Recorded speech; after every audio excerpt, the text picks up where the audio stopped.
Last লেকচারে আমরা প্রোফাইলের জন্য একটা কম্পোনেন্ট ক্রিয়েট করেছিলাম। এই কম্পোনেন্টটার সাথে আসলে রিয়্যাক্টের কোনো সম্পর্ক নেই। যদিও আমরা রিয়্যাক্টের কম্পোনেন্ট ব্যবহার করছি, রিয়্যাক্ট অ্যাপ্লিকেশন ব্যবহার করছি, তারপরেও আমি বলছি যে আসলে রিয়্যাক্টের কোনো সম্পৃক্ততা নেই।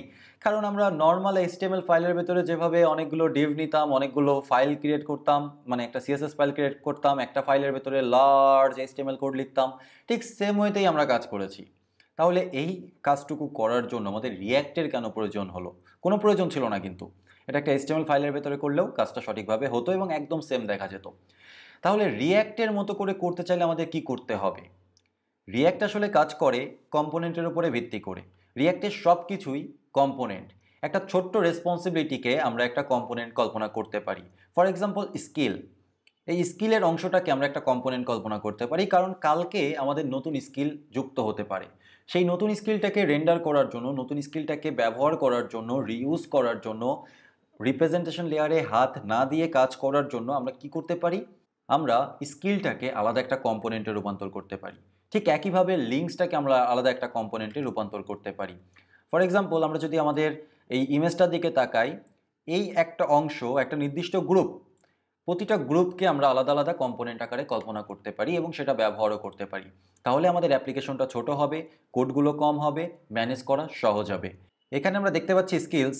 স্কিলস নিজে একটা গ্রুপ হতে পারে, কারণ এর ভেতরে নিজস্ব স্কিল রিলেটেড অনেকগুলো ডেটা রয়েছে, যেমন জাভা একটা স্কিল, জাভাস্ক্রিপ্ট একটা স্কিল, পাইথন একটা স্কিল।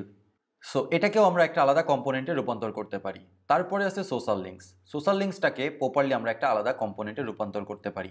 ইভেন আমরা যদি চাই এই ইন্ডিভিজুয়াল পার্টগুলোকেও আলাদা আলাদা কম্পোনেন্টে রূপান্তর করতে পারি। যদি এগুলো খুবই ছোট হয় তাহলে আমাদের কম্পোনেন্টে রূপান্তর করার দরকার নেই, কিন্তু যদি এগুলো একটু বড় লেভেলে হয়, যদি অনেকগুলো কোড আমাকে করতে হয়, সেক্ষেত্রে কোড রিউজ করার জন্য আমরা এখানে প্রত্যেকটা ইন্ডিভিজুয়াল আইটেমকেও কম্পোনেন্টে রূপান্তর করতে পারি।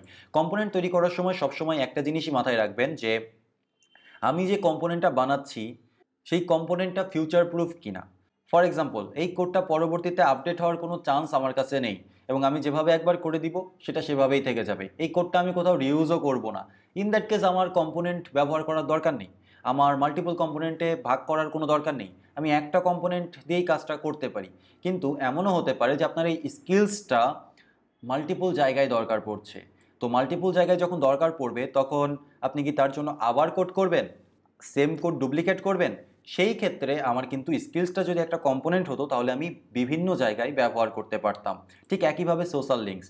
সোশ্যাল লিঙ্কস যেমন আমার এই প্রোফাইলের ভেতরে আছে, তেমন আমার ড্যাশবোর্ডে থাকতে পারে, হেল্প পেজে থাকতে পারে, অন্য যে কোনো পেজে থাকতে পারে। ইন দ্যাট কেস আমি সোশ্যাল লিঙ্কটাকেও আলাদা যদি কম্পোনেন্ট আকারে কল্পনা করে নিতে পারি বা আলাদা কম্পোনেন্ট আকারে ডেভেলপ করি, তাহলে সেটা রিউজেবল হবে। কোড রিউজেবিলিটি। কয়েকটা বিষয়ের দিকে সবসময় ফোকাস রাখবেন যখন একটা কম্পোনেন্ট ডিজাইন করবেন। প্রথমত, গ্রুপ অফ ডেটা। যেই ডাটাগুলোকে একটা গ্রুপে ফেলা যায় সেই ডাটাগুলোকে দিয়ে একটা কম্পোনেন্ট বানাবেন। দ্বিতীয়ত যে জিনিসটা ফোকাসে রাখবেন সেটা হচ্ছে রিইউজেবিলিটি।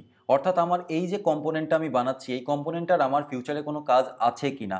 যদি একটা জায়গায় আমি ব্যবহার করে থাকি তাহলে আমার এটাকে কম্পোনেন্ট বানানোর কোনো দরকার নেই, কিন্তু মাল্টিপল জায়গায় আমার প্রয়োজন পড়লে তখন আমি সেটাকে কম্পোনেন্টে রূপান্তর করব, কারণ আমি কোড ডুপ্লিকেট করতে চাই না। আর তৃতীয়ত, ফিউচার প্রুফ কিনা। ফিউচারে এই কম্পোনেন্টটা কতটা আপডেট হবে, আদৌ আপডেট হবে কিনা। যদি আপডেট হয় তাহলে কি কি পরিবর্তন আসতে পারে। ফর এক্সাম্পল, আমরা যদি এই মেইন কম্পোনেন্টের ভেতরেই স্কিলসের বিষয়গুলোকে এভাবে রাখি, তাহলে পরবর্তীতে যদি আপডেট হয়ে আমাদের আইটেমগুলো চেঞ্জ হয়ে যায় তখন কিন্তু আমরা একটু পেইনে পড়ে যাব। ফর এক্সাম্পল, এখানে আমার এনরোলমেন্ট আসবে বা স্কিল আমার কতদিন ধরে আছে, এখন আমি কারেন্টলি এটা নিয়ে কাজ করছি কিনা, এইসব ইনফরমেশন আমার আসতে পারে। তো এটা ফিউচারে আপডেট হওয়ার পসিবিলিটিস আছে। দ্যাটস ওয়াই আমি কি করব, স্কিলটাকে আলাদা একটা কম্পোনেন্টে দিয়ে দিব। এতে সুবিধাটা কি হবে? এতে সুবিধাটা এই হবে যে আমি যখন স্কিলে চেঞ্জ আনবো তখন আমার এই হোল কম্পোনেন্টে বা কম্পোনেন্টের অন্যান্য ডাটাগুলোতে আমার হাত দিতে হচ্ছে না, প্রোফাইলের অন্যান্য ডাটাগুলোতে হাত দিতে হচ্ছে না। অন্যান্য ডাটাগুলো সেম থেকে যাচ্ছে। যেহেতু সবগুলো আলাদা আলাদা ফাইলে থাকছে, তাই স্কিলে যদি কোনো ইরোর আসেও বাকি সোশ্যাল লিঙ্কস বা আমার বায়োতে চেঞ্জ আসার কোনো পসিবিলিটিস থাকছে না। অর্থাৎ যদি আমি স্কিলে হাত দেই আর কোনো ইরোর অ্যাপিয়ার হয়, তাহলে আমি নিশ্চিত যে আমার ইরোরটা স্কিলেই হয়েছে এবং আমি সেটা সহজে ম্যানেজ করতে পারবো। তাহলে আর কথা না বাড়িয়ে চলুন আমরা আমাদের কম্পোনেন্টটাকে ব্যবহার উপযোগী করে ফেলি রিয়্যাক্টের মতো করে। এখানে প্রথমে আমরা একটা ডিভ দেখতে পাচ্ছি। এই ডিভের ভেতরে কি করা হয়েছে?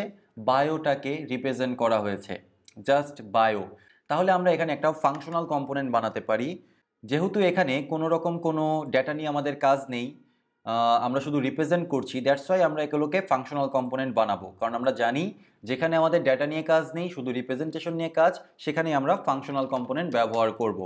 Const bio is equal to আমাদের ফাংশন, অ্যারো ফাংশন, এবং তার ভেতরে আমরা জাস্ট এই অংশটাকে কাট করব, কাট করে পেস্ট করে দিব। যেহেতু আমি ইমপ্লিসিট রিটার্ন করেছি, কোনো প্রবলেম হবে না।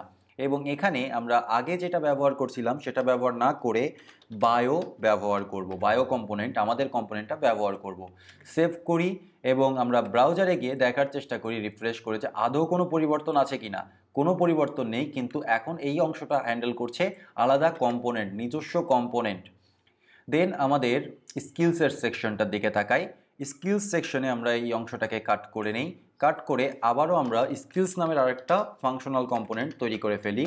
স্কিলস ইজ ইকুয়াল টু একটা অ্যারো ফাংশন, এবং এখানে এটাকে পেস্ট করে দেই। আর এখানে যেখানে আমরা ডিভটাকে রেখেছিলাম সেখানে আমরা স্কিলস, আমাদের তৈরি করা কম্পোনেন্টটাকে কল করে দিই। সেভ করি, সেভ করে রিফ্রেশ করি, দেখি আসলে কিন্তু কোনো প্রবলেম নেই, যেমন ছিল তেমনই আছে। ঠিক একইভাবে আমরা লিঙ্কসে চলে যাই। লিঙ্কসে যাওয়ার পরে এটাকে কাট করি এবং কাট করে এখানে আমরা আরেকটা লিঙ্কস নামের কম্পোনেন্ট তৈরি করে ফেলি, ফাংশনাল কম্পোনেন্ট, এবং এখানে লিঙ্কসের রিপ্রেজেন্টেশন লেয়ারটাকে পেস্ট করে দেই, বা জেএসএক্স কোডগুলোকে, অ্যান্ড ফাইনালি লিঙ্কসটাকে এখানে লিঙ্ক করে দেই। তাহলে আমাদের ইন্ডেক্স ফাইলটা দেখেন কতটা ক্লিয়ার হয়ে গেল। অনেক ক্লিয়ার হয়ে গেল না? অনেক ক্লিয়ার হয়ে গেল। কিন্তু এই কম্পোনেন্টগুলোকে আমরা সেম ফাইলে রাখবো না। আমরা কি করব, কম্পোনেন্টগুলোকে, ছোট ছোট কম্পোনেন্টগুলোকেও আলাদা একটা ফাইলে রেখে দিব। এজন্য আমরা প্রোফাইলের ভেতরে নতুন একটা ফাইল ক্রিয়েট করি, এটার নাম দিলাম হচ্ছে bio.jsx। এবং বায়োর যে কোডগুলো আছে পুরোটাকেই কাট করে এখান থেকে নিয়ে আমি এখানে পেস্ট করে দেই। এখানে কিছু ইরর আমাদেরকে শো করছে, তো প্রথমে আমি যেটা করব সেটা হচ্ছে ইম্পোর্ট করব রিয়াক্টকে ফ্রম রিয়াক্ট। ওকে, আমাদের ইরর গান। এবং অ্যাট দ্য এন্ড আমি এই ফাইলটাকে বা এই কম্পোনেন্টটাকে ডিফল্টভাবে এক্সপোর্ট করে দিব বায়ো।